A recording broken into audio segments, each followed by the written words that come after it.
رات میں اللہ کے سامنے ہاتھ پھیلا کر اپنے دکھ، غلطیاں اور خواہشات بیان کرتا ہے تو اس کے دل کا بوجھ ہلکا ہو جاتا ہے۔ شب برات میں مانگی جانے والی دعا ہمیں یہ احساس دلاتی ہے کہ ہم اکیلے نہیں بلکہ ایک مہربان رب ہماری بات سن رہا ہے۔ یہی احساس امید کو زندہ رکھتا ہے۔ رجوع کا ایک اہم پہلو دل کی صفائی بھی ہے۔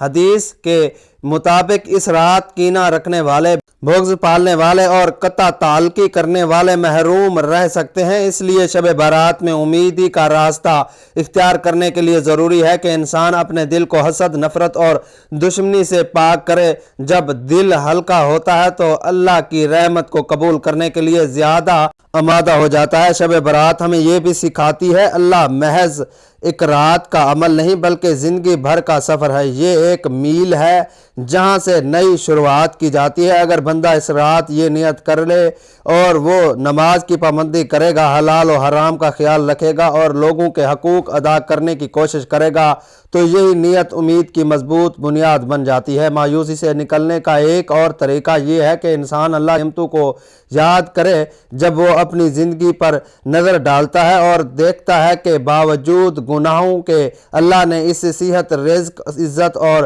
موقع عطا کیا تو اس کے دل میں شکر اور امید دونوں پیدا ہو جاتی ہیں۔ شب برات اسی شعور کو جگاتی ہے۔ اگر اللہ نے اب تک نوازا ہے تو آئندہ بھی مایوس نہیں کرے گا۔ اسی طرح قرآن میں ایک اور مقام پر فرمایا گیا ہے، تمہارا رب بڑی وسیع مغفرت والا ہے۔ شب برات اسی وسعت مغفرت کی یاد دہانی کرواتی ہے کہ اللہ تعالیٰ بندے کے اعمال پر نظر فرماتا ہے اور ان کے دلوں کے حلال کو جانتا ہے۔ احادیث مبارکہ میں بھی شعبان کی اس رات کی خاص فضیلت کا ذکر ملتا ہے۔ حضرت عائشہ رضی اللہ تعالی عنہا سے روایت ہے کہ نبی کریم صلی اللہ علیہ وآلہ وسلم نے فرمایا، اللہ تعالیٰ شعبان کے 15ویں رات آسمان دنیا پر نزول فرماتا ہے اور قبیلہ کلب کی بکریوں کے بالوں سے بھی زیادہ لوگوں کی مغفرت فرماتا ہے۔ اگرچہ محدثین نے اس احادیث کی اسناد پر گفتگو کی ہے لیکن مجموعی طور پر کئی روایات مل کر اس رات کی فضیلت کی طرح اشارہ کرتی ہیں۔ ایک اور روایت میں آتا ہے کہ رسول اللہ صلی اللہ علیہ وآلہ وسلم نے فرمایا، اللہ تعالیٰ اس رات تمام مخلوق کی طرح نظر رحمت فرماتا ہے اور مشرک اور کینہ رکھنے والے کے سوا سب کو معاف فرما دیتا ہے۔ یہ حدیث ہمیں یہ سبق دیتی ہے کہ محض تسبیح پڑھ لینا کافی نہیں بلکہ دل کو بغض، کینہ، حسد اور شرک جیسی بیماریوں سے بھی پاک کرنا بھی ضروری ہے۔ قرآن مجید میں توبہ کی اہمیت پر بھی زور دیا گیا ہے۔ اے ایمان والو، تم سب اللہ کی طرف توبہ کرو تاکہ تم فلاح پا سکو۔ شب برات اسی اجتماعی توبہ اور انفرادی اصلاح کی دعوت دیتی ہے۔ ایک اور قرآنی آیت میں فرمایا گیا ہے، اللہ توبہ کرنے والوں پر اور پاک رہنے والوں کو پسند فرماتا ہے۔ اس آیت کی روشنی میں شب برات کی اصل روح یہ ہے کہ انسان ظاہری اور باطنی دونوں طرف کی پاکیزگی اختیار کرے۔ احادیث میں نفل عبادات، دعا اور استغفار کی ترغیب دی گئی ہے۔ نبی کریم صلی اللہ علیہ وآلہ وسلم کا فرمان ہے کہ عقل مند وہ ہے جو اپنے نفس کا محاسبہ کرے اور موت کے بعد کے لیے عمل کرے۔ شب برات کا محاسبہ نفس کا بہترین موقع ہے کہ انسان اپنی پوری زندگی پر نظر ڈالے، پچھلے گناہوں پر ندامت کرے اور آئندہ زندگی کو اللہ کی مرضی کے مطابق گزارنے کا عزم کرے۔ ناظرین، شب برات چونکہ سال میں ایک مرتبہ آتی ہے اس لیے یہ ایک یاد دہانی ہے کہ زندگی تیزی سے گزر رہی ہے اور ہمیں اللہ تعالیٰ سے اپنا تعلق مضبوط کرنا چاہیے۔ طالب مضبوط کرنے کے لیے کیے گئے اعمال میں اصل چیز اخلاص، سچی توبہ، حقوق العباد کی ادائیگی اور مسلسل نیکی کی کوشش کرنا ہے۔ قرآن کی یہ آیت دلوں کو ہلا دینے کے لیے کافی ہے۔ کیا ایمان والوں کے لیے ابھی وہ وقت نہیں آیا کہ اس کے دل اللہ کے ذکر کے لیے جھک جائیں؟ شب برات اسی سوال کا جواب ہے۔ یہ رات ہمیں پکارتی ہے کہ ہم رسموں سے نکل کر روح عبادت کی طرف لائیں، محض تسبیح گنتی پر نہیں بلکہ دل کی کیفیت پر توجہ دیں اور اللہ تعالیٰ کے حضور سچے دل سے جھک جائیں۔ اگر ایسا ہو جائے تو انشاءاللہ یہ رات ہماری پوری زندگی کا رخ بدل سکتی ہے۔ ناظرین، یہ تسبیح دراصل بندے اور اس کے رب کے درمیان ایک مضبوط رشتہ قائم کرتی ہے۔ یہ بندے کو یہ احساس دلاتی ہے کہ وہ اکیلا نہیں ہے، اس کا ایک رب ہے جو اس کی راز سن رہا ہے، اس کے ہر دکھ کو جانتا ہے اور اس کے ہر آنسو کی قدر کرتا ہے۔ جب بندہ شب برات میں اس تسبیح کو پڑھتا ہے تو اس کے دل پر جمی ہوئی مایوسی گرد صاف ہونے لگتی ہے، اس کے اندر امید کی شمع روشن ہو جاتی ہے اور اسے یہ یقین نصیب ہوتا ہے کہ میرے رب مجھے کبھی خالی ہاتھ نہیں لوٹائے گا۔ دنیا کے خزانے ہوں یا آخرت کی نعمتیں، دونوں کا راستہ اللہ کے ذکر سے ہو کر گزرتا ہے۔ جو شخص اس تسبیح کو شب برات میں پڑھ لیتا ہے، اس کے رزق میں برکت آتی ہے، اس کے معاملات میں آسانی پیدا ہوتی ہے، اس کے گھر میں سکون اترتا ہے اور اس کے دل میں ایک عجیب سا اطمینان بس جاتا ہے جو دنیا کی کسی نعمت سے حاصل نہیں ہو سکتا۔ یہ تسبیح انسان کو عاجزی سکھاتی ہے، اسے اپنے رب کے سامنے جھکنے کا سلیقہ عطا کرتی ہے اور اس کے دل میں شکر گزاری کا وہ جذبہ پیدا کرتی ہے جو بندے کو اللہ کے مزید قریب کر دیتا ہے۔ شب برات میں یہ تسبیح کی اہمیت اس لیے بھی بڑھ جاتی ہے کہ یہ رات اللہ کی رحمتوں کا موسم بہار ہے، لیکن یہاں کی گئی تھوڑی سی عبادت بھی بے حساب اجر کا سبب بنتی ہے۔ خوش نصیب انسان ہی یہ تسبیح پڑھ سکیں گے۔ یہ دراصل ایک حقیقت کی طرف اشارہ ہے کہ اللہ جسے چاہتا ہے اپنے ذکر کی طرف کھینچ لیتا ہے۔ کتنے ہی لوگ ہیں جو زندگی میں سب کچھ رکھتے ہیں مگر ذکر الہی سے محروم ہیں، اور کتنے ہی ایسے ہیں جن کے پاس دنیاوی اختیار سے کچھ نہیں مگر ان کا دل اللہ کے ذکر سے مالا مال ہے۔ یہی اصل دولت ہے، یہی وہ خزانہ ہے جو نہ کبھی ختم ہوتا ہے اور نہ کبھی چھن سکتا ہے۔ یہ تسبیح بندے کو یہ شعور دیتی ہے کہ اصل کامیابی دنیا کی چمک دھمک میں نہیں بلکہ رب کی رضا میں ہے۔ جب انسان شب برات میں اس تسبیح کو پڑھتا ہے تو آہستہ آہستہ اس کی سوچ بدلنے لگتی ہے، اس کے معیار زندگی بدلنے لگتے ہیں اور وہ دنیا اور آخرت کی تیاری کی جگہ سمجھنے لگتا ہے۔ یہی وہ مقام ہے جہاں سے انسان کی حقیقی کامیابی کا آغاز ہوتا ہے۔ شب برات میں اس تسبیح کو پڑھنا دراصل اللہ تعالیٰ کی بے پایہ رحمت کو سمیٹتے ہوئے انسان کی روح کو اس قابل بنا دیتی ہے کہ وہ اللہ کے رحمتوں میں غوطہ زن ہو سکے۔ جو شخص شب برات میں اس تسبیح کا اہتمام کر لیتا ہے، اس کے لیے زندگی آسان ہو جاتی ہے، اس کے گناہوں کا بوجھ اتر جاتا ہے، اس کا دل عبادت کی طرف مائل ہو جاتا ہے اور اس کی روح اللہ کے قریب کا مزہ چکھنے لگتی ہے۔ یہی وہ راز ہے کہ حضور صلی اللہ علیہ وآلہ وسلم بھی شب برات میں کثرت سے ذکر فرمایا کرتے تھے تاکہ امت کا یہ سبق مل سکے کہ یہ تسبیح کوئی عام نہیں بلکہ ایک روحانی دعوت ہے، ایک ایسا راز ہے، ایک ایسا دروازہ ہے جو بندے کو رب کے حضور لے جائے۔ یہ تنبیہ ہمیں یہ پیغام دیتی ہے کہ اگر تم نے اپنی زندگی میں واقعی سکون، برکت اور کامیابی چاہتے ہیں تو اللہ کے ذکر کو اپنا سہارا بنا لو۔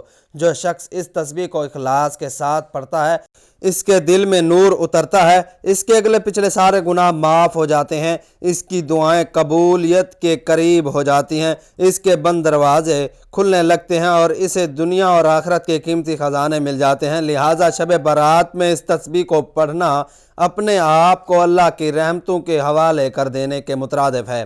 یہ ایک ایسا سفر ہے جو دل کی اصلاح سے شروع ہو کر روح کی بلندی تک جاتا ہے۔ جو شخص اس سفر پر قدم رکھ لیتا ہے، اس کے لیے دنیا کی مشکلات آسان ہو جاتی ہیں اور آخرت کی کامیابی یقینی ہو جاتی ہے۔ یہی وہ رات ہے جو اس تسبیح کو عام اذکار سے محتاج بناتا ہے، اور یہی وہ حقیقت ہے جو ثابت کرتی ہے کہ واقعی انسان اس تسبیح کے ذریعے اپنے گناہوں کی بخشش کروا کر اللہ کی رحمتوں اور برکتوں کو پا سکتا ہے اور اس کے فضل کا حقیقی حقدار بن سکتا ہے۔ ناظرین، شب برات اسلام کی ان بابرکت راتوں میں سے ہے جو انسان کو محض عبادت کا موقع ہی نہیں دیتی بلکہ اپنی پوری زندگی پر نظر ثانی، اصلاح نفس اور اللہ تعالیٰ کی طرف سچے رجوع کا پیغام دیتی ہے۔ اکثر لوگ اس رات کو صرف نفل نماز، تسبیح یا دعا تک محدود کر دیتے ہیں، حالانکہ اسلام کا تصور عبادت اس سے کہیں وسیع اور گہرا ہے۔ شب برات اس کی اصل روح اس وقت مکمل ہوتی ہے جب بندہ حقوق اللہ اور حقوق العباد دونوں کو سمجھ کر ادا کرنے کی سنجیدہ کوشش کرے، کیونکہ یہی دونوں مل کر ایک متوازن اسلامی زندگی کی بنیاد بنتے ہیں۔ حقوق اللہ سے مراد وہ تمام ذمہ داریاں ہیں جو براہ راست اللہ تعالیٰ سے تعلق رکھتی ہیں، جیسے ایمان، نماز، روزہ، زکوٰۃ، ذکر، تلاوت، دعا، توبہ اور اطاعت الہی۔ شب برات ہمیں خاص طور پر ان حقوق کی یاد دہانی کرواتی ہے، کیونکہ یہ رات مغفرت، رحمت اور فیصلوں کی رات کے طور پر جانی جاتی ہے۔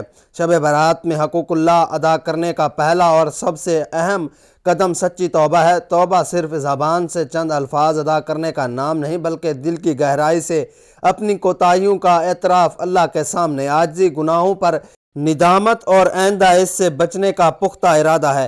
جب بندہ اس کیفیت کے ساتھ توبہ کرتا ہے تو وہ دراصل اللہ کے سب سے بڑے حق کو پہچان رہا ہوتا ہے، یعنی اس کی ربوبیت اور رحمت کو تسلیم کرنا۔ اس رات نماز کا خاص اہتمام کرنا بھی حقوق اللہ میں شامل ہے۔ فرض نمازوں کے بعد ہر حال میں لازم ہے لیکن شب برات میں نوافل، تہجد اور انفرادی عبادت کے ذریعے بندہ اپنے رب سے قریب حاصل کرتا ہے۔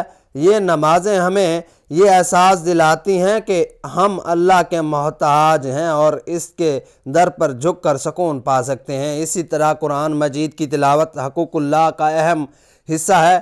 قرآن اللہ کا کلام ہے اور اس سے تعلق مضبوط کرنا دراصل اللہ کے حقوق کو پہچاننا ہے۔ شب برات میں اگر انسان تھوڑا سا بھی وقف قرآن پڑھنے، اس کے ترجمے یا مفہوم پر غور کرنے میں صرف کرے تو یہ محض ثواب ہی نہیں بلکہ ہدایت کا ذریعہ بھی بنتا ہے۔ تسبیح، دعا اور استغفار بھی حقوق اللہ میں شامل ہے۔ شب برات میں اللہ تعالیٰ کے ذکر و اذکار کا اور اس کی تسبیحات کرتے ہوئے دعا مانگتے وقت بندے کو چاہیے کہ وہ صرف دنیاوی خواہشات ہی نہ مانگے بلکہ ہدایت، تقوی، اخلاص اور ثابت قدمی کی دعا بھی کرے۔ استغفار بندے کو یہ شعور دیتا ہے کہ وہ کامل نہیں بلکہ اللہ کی رحمت کا محتاج ہے۔ اگر حقوق اللہ کا تعلق اللہ سے ہے تو حقوق العباد کا تعلق اللہ کی مخلوق سے ہے، اور اسلام میں ان حقوق کی اہمیت اتنی زیادہ ہے کہ صرف عبادت کے ذریعے انہیں نظر انداز نہیں کیا جا سکتا۔ احادیث میں واضح طور پر بتایا گیا ہے کہ اللہ تعالیٰ اپنے حقوق تو معاف فرما دیتا ہے، لیکن بندوں کے حقوق اس وقت تک معاف نہیں ہوتے جب تک حقدار خود معاف نہ کرے۔ شب برات میں حقوق العباد ادا کرنے کا پہلا قدم دل کی صفائی، دل میں کینہ، حسد، بغض، نفرت اور انتقام کا جذبہ رکھنا انسان کو اللہ کے رحمت سے دور کر دیتا ہے۔ اس رات اگر بندہ خلوص کے ساتھ یہ فیصلہ کر لے تو وہ اپنے دل سے دشمنیاں نکال دے گا اور لوگوں کو معاف کرے گا، تو یہ عمل محض اخلاقی نہیں بلکہ ایک عظیم عبادت ہے۔ حقوق العباد میں والدین کے حقوق سب سے نمایاں ہیں۔ شب برات میں والدین کے لیے دعا کرنا، ان سے معافی مانگنا، ان کی خدمت کا عزم کرنا اور اگر وہ دنیا میں موجود نہ ہوں تو ان کے لیے ایصال ثواب کرنا ایک بہت بڑی نیکی ہے۔ والدین کی رضا اللہ کی رضا کا ذریعہ بنتی ہے اور ان کی ناراضگی باتوں کو بھی بے اثر کر سکتی ہے۔ اسی طرح بیوی، شوہر اور ہر بچوں کے حقوق بھی انتہائی اہم ہے۔ گھریلو ناانصافیاں، سخت کلامی، بد سلوکی اور غفلت وہ چیزیں ہیں جو بظاہر عبادت گزار انسان کو بھی اللہ کے نزدیک جواب دہ بنا سکتی ہیں۔ شب برات اس بات کا موقع دیتی ہے کہ انسان اپنے گھر کے ماحول کا جائزہ لے اور اپنے رویے کی اصلاح کا فیصلہ کرے۔ حقوق العباد میں مالی حقوق کی ادائیگی بھی شامل ہے۔ کسی کا قرض دبا رکھنا، جائز منافع، دھوکے دہی، ملازم کی اجرت روکنا یا وراثت میں ناانصافی کرنا ایسے گناہ ہیں جو محض نفل عبادت سے معاف نہیں ہوتے۔ شب برات میں اگر انسان یہ نیت کر لے کہ وہ قرض ادا کرے گا، حق واپس کرے گا یا کم سے کم اس کی سنجیدہ کوشش کرے گا تو یہی نیت اس کے اصلاح کا آغاز بن سکتی ہے۔ رشتہ داروں، پڑوسیوں اور معاشرے کی دیگر افراد کے حقوق بھی بہت اہم ہے۔ قطع تعلقی، بد زبانی، غیبت اور بہتان وہ چیزیں ہیں جو نیکیوں کو ضائع کر دیتی ہیں۔ شب برات میں اصلاح رحمی کا عزم ناراض رشتہ داروں سے رابطہ اور تعلقات کی بحالی کی کوشش حقوق العباد کی ادائیگی کا عملی راستہ ہے۔ اسلام ہمیں یہ سکھاتا ہے کہ صرف عبادت کر کے ہم انسان کے حقوق نظر انداز کر دیں، اور نہ ہی یہ کہ صرف سماجی خدمات کر کے عبادت سے غافل ہو جائیں۔ شب برات کا پیغام یہی ہے کہ دونوں کے درمیان توازن قائم کیا جائے گا۔ اگر کوئی شخص رات بھر نوافل پڑھے اور تسبیحات کرتا رہے لیکن لوگوں کو تکلیف پہنچاتا رہے تو اس کی عبادت ادھوری ہے، اور اگر کوئی صرف اخلاقیات کی بات کرے مگر اللہ سے تعلق کمزور ہو تو وہ بھی عدم توازن کا شکار ہے۔ شب برات ہمیں یہ سکھاتی ہے کہ اصل کامیابی اسی میں ہے کہ ہم اللہ کے ساتھ اپنا تعلق مضبوط کریں اور اس کی مخلوق کے ساتھ انصاف، رحم اور حسن سلوک کا معاملہ کریں۔ یہی توازن ایک معاشرے اور کامیابی آخرت کی بنیاد ہے۔ محترم ناظرین، 15 شعبان کی رات شب برات بڑی برکتوں والی اور مغفرت والی رات ہے۔ بڑے مقدر والے وہ لوگ ہیں جن کو اللہ تعالیٰ نے ایمان کی حالت میں یہ رات عطا کی ہے۔ ہم سب کو چاہیے کہ اس رات اللہ کی بارگاہ میں اپنے گناہوں کی توبہ مانگیں، استغفار کریں۔ کیسے اپنا گناہوں کی معافی مانگیں؟ بڑا آسان طریقہ ہے۔ گناہوں کی معافی مانگنے کا اس رات تنہائی میں بیٹھ کر اپنے گناہوں کو یاد کریں، اپنے ماضی کو دیکھیں۔ جب آپ اپنے ماضی کو دیکھیں گے، اپنے گناہوں کو یاد کریں گے تو آپ کے سامنے ساری راتیں، سارے دن آ جائیں گے، آپ کی تنہائیاں بھی آ جائیں گی اور آپ کے گناہ بھی آ جائیں گے۔ تو بس ناظرین، ان گناہوں کو یاد کر کے ایک بار ضرور آپ صرف کہہ دیں کہ اے اللہ، تو میرا مالک ہے، تو میرا رب ہے۔ تو نے منع کیا تھا کہ یہ گناہ نہ کرنا کیونکہ یہ گناہ دوزخ میں لے جاتے ہیں۔ اے میرے رب کریم، میں یہ گناہ کر بیٹھا، مجھ سے یہ غلطی ہو گئی۔ اے اللہ، اب میں تیری بارگاہ میں شرمندہ ہوں، اپنے گناہوں کی معافی مانگتا ہوں۔ اے میرے رب کریم، مجھے معاف کر دے۔ میں آئندہ یہ گناہ نہیں کروں گا۔ جب تک میری سانسیں چل رہی ہیں میں تیرے احکامات کی پابندی کروں گا۔ بس اتنا کہہ دیں دل سے اور پکا ارادہ کر لیں کہ اب میں ان راہوں پر جو راہیں اللہ کو ناراض کرتی ہیں، ان راہوں پر نہیں چلوں گا۔ رب کعبہ کی قسم، ابھی آپ کی معافی پوری ادا نہیں ہوگی۔ اللہ رب العالمین اب آپ کے پچھلے زندگی کے سالوں کے سارے گناہ آپ میں صرف اس بولی پر کہے اللہ مجھے غلطی ہو گئی ہے، میں توبہ کرتا ہوں، آئندہ نہیں کروں گا، معاف فرما دے گا۔ میرا رب اتنا کریم ہے کہ آپ کے سارے پچھلے گناہ معاف فرما دے گا۔ محترم ناظرین، اپنے گناہوں پر ندامت کرتے ہوئے ضرور توبہ کرنا، اس رات کی برکتوں سے ضرور فائدہ اٹھائیے گا۔ یہ بڑی عظیم رات ہے، وہی رات ہے جس رات آنے والے سال میں جو لوگ فوت ہو جائیں ان کا نام لکھ کر فہرست فرشتوں کو تھما دی جائے گی۔ اس آنے والے سال میں ہم میں سے کس کس کا نام لکھ دیا جائے، اس سال میں کون دل کے دورے سے یا کسی بیماری سے مر جائے گا، کوئی پتہ نہیں، اور ہم نے بھی امیدیں لگائی ہوئی ہیں کہ میں 70 سال تک جیوں گا، نہیں کس کس کے نام کا پتہ۔ اس رات کٹ جائے تو اس رات کو غنیمت جانیے، اس کا فائدہ اٹھائیے۔ تو اس رات میں تنہائی میں بیٹھ کر ہاتھوں کو جوڑ کر جھولی پھیلا کر اپنے رب سے صلح ضرور کیجیے گا، پتہ نہیں یہ رات پھر نصیب ہو یا نہ ہو۔ تو ناظرین محترم، وقت کی نزاکت کو مد نظر رکھتے ہوئے چلتے ہیں عمل کی جانب، اور آپ کو بتاتے ہیں کہ اس تسبیح کے بارے میں کہ جو شب بارات کی عظیم رات میں پڑھی جاتی ہے، کہ جس کے پڑھنے سے انسان کے پچھلے تمام گناہ معاف ہو جاتے ہیں۔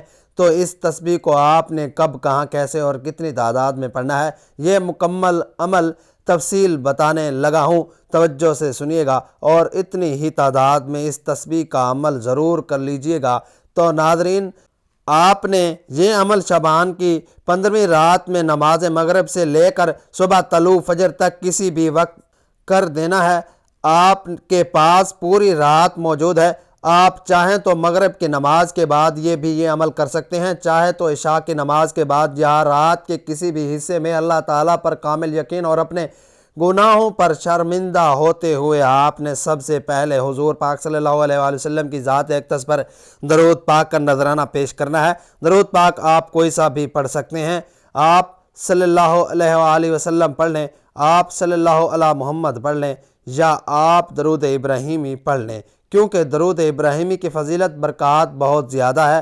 اس لیے ثواب کے طور پر ایک مرتبہ میرے ساتھ بھی درود پاک پڑھ لیں۔ اللہم صلی علی محمد وعلی آل محمد کما صلیت علی ابراہیم وعلی آل ابراہیم انک حمید مجید۔ اللہم بارک علی محمد وعلی آل محمد کما بارکت علی ابراہیم وعلی آل ابراہیم انک حمید مجید۔ درود پاک پڑھنے کے بعد آپ نے سب سے پہلے اللہ تعالیٰ کے یہ 3 مبارک نام پڑھ لینے ہیں، یا غفار، یا غفور، یا غفور۔ ان 3 مبارک ناموں کو مکمل ایک تسبیح آپ نے پڑھ لینی ہے۔ آپ ہاتھوں کی انگلیوں پر گن کر پڑھ لیں یا تسبیح کے دانوں پر مکمل 100 مرتبہ یہ 3 نام پڑھ لیں۔ تینوں کو ملا کر پڑھیں گے تو ایک شمار ہوگا، تو آپ نے اس کی مکمل ایک تسبیح پڑھنے کے بعد آپ نے 70 مرتبہ یہ کلمہ پڑھ لینا ہے، استغفر اللہ ربی من کل ذنب واتوب الیہ، یا علام الغیوب، یا ستار العیوب، یا غفار الذنوب، ولا حول ولا قوت الا باللہ العلی العظیم۔ میں اللہ تعالیٰ سے معافی مانگتا ہوں جو میرا رب ہے، ہر اس گناہ سے جو میں نے جان بوجھ کر کیا، بھول چوک سے چھپ کر یا ظاہر میں کیا، اور میں اس کی بارگاہ میں توبہ کرتا ہوں ان گناہوں سے جنہیں میں جانتا ہوں اور ان سے بھی جنہیں میں نہیں جانتا۔ بے شک تو غیبوں کا جاننے والا ہے اور غیبوں کو چھپانے والا ہے اور گناہوں کو بخشنے والا ہے، اور اللہ کے سوا کسی میں طاقت اور قوت نہیں جو بلند مرتبے اور عظمت والا ہے۔ 70 مرتبہ جب یہ کلمہ پڑھ لیں تو اس کے بعد آپ نے آخر میں اتنا ہی درود پاک پڑھنا ہے جتنا عمل شروع کرنے سے پہلے پڑھا تھا۔ شب برات میں یہ تسبیح کا عمل کرنا ہے انسان کو گناہوں سے ایسے پاک کر دیتا ہے کہ جیسے اس نے کبھی گناہ کیے ہی نہ ہو۔ شب برات میں محض ایک رسم یا مخصوص اعمال کی رات نہیں بلکہ ایک انقلابی موقع ہے۔ یہ رات ہمیں دعوت دیتی ہے کہ ہم اپنے ایمان، عبادات، اخلاق اور معاشرتی رویوں کا سنجیدہ جائزہ لیں۔ حقوق اللہ ادا کر کے ہم اللہ کے قربت حاصل کرتے ہیں اور حقوق العباد ادا کر کے ہم اس کے قربت کو محفوظ بناتے ہیں۔ اگر اس شب ہم نے سچی توبہ، خلوص نیت، دل کی صفائی اور عملی اصلاح کا عزم کر لیا تو یہی شب بارات ہماری زندگی کا رخ بدل سکتی ہے۔ تب یہ رات واقعی مغفرت، رحمت اور نجات کی رات بن جائے گی، نہ صرف ہمارے لیے بلکہ ہمارے تعلقات اور ہمارے معاشرے کے لیے بھی۔ آخر میں یہ سمجھنا ضروری ہے کہ شب بارات میں امید اور رجوع کا راستہ اختیار کرنا دراصل اللہ پر حسن ظن رکھنے کا نام ہے۔ جو بندہ اپنے رب سے گمان رکھتا ہے اللہ اس کے ساتھ ویسا ہی معاملہ فرماتا ہے۔ اس لیے اس رات خوف کی بجائے امید، نا امیدی کی بجائے اعتماد اور غفلت کی بجائے یا رجوع اللہ کو اختیار کرنا چاہیے۔ اگر ہم یہ کر لیں تو شب بارات واقعی ہمارے زندگی میں ایک مثبت اور بابرکت تبدیلی کا سبب بن سکتی ہے۔ اللہ رب العالمین سے دعا ہے کہ وہ ہم سب کے تمام گناہوں کو جانتا ہے، وہ بڑا کریم ہے، پھر بھی اس نے ہمارے گناہوں پر پردہ ڈالا ہوا ہے۔ اے میرے رب، ہم سب کا اور تمام امت کے تمام گناہوں کو معاف فرما دے اور ہم سب کی چھوٹی بڑی غلطیوں کو درگزر فرما۔ جس طرح تو نے دنیا میں پردہ ڈال رکھا ہے اسی طرح روز قیامت میں بھی ہمارے گناہوں پر پردہ ڈال دے۔ آمین ثم آمین۔ دعا ہے کہ اللہ تعالیٰ اس بابرکت رات کے صدقے ہمارے تمام گناہوں کو معاف فرما دے، ہمارے تمام پریشانیوں کو دور فرما دے، ہمارے گھروں میں خوشحالیاں اور برکتیں نازل فرمائے، ہمارے اولاد کو نیک صالح بنائے اور ہمارے تمام جائز حاجات کو پورا فرمائے۔ میرا سنانا اور آپ کا سننا اپنی بارگاہ میں قبول اور منظور فرمائے۔ جو مانگا مقدر فرمائے، جو نہیں مانگ سکے بن مانگے عطا فرمائے۔ آمین یا رب العالمین۔ ناظرین، آخر میں گزارش ہے کہ اللہ تعالیٰ کے 99 ناموں میں سے کوئی ایک نام لکھ کر کمنٹس میں ضرور شیئر کریں۔ اللہ تعالیٰ ہم سب کا حامی و ناصر ہو۔ آمین۔ جزاک اللہ۔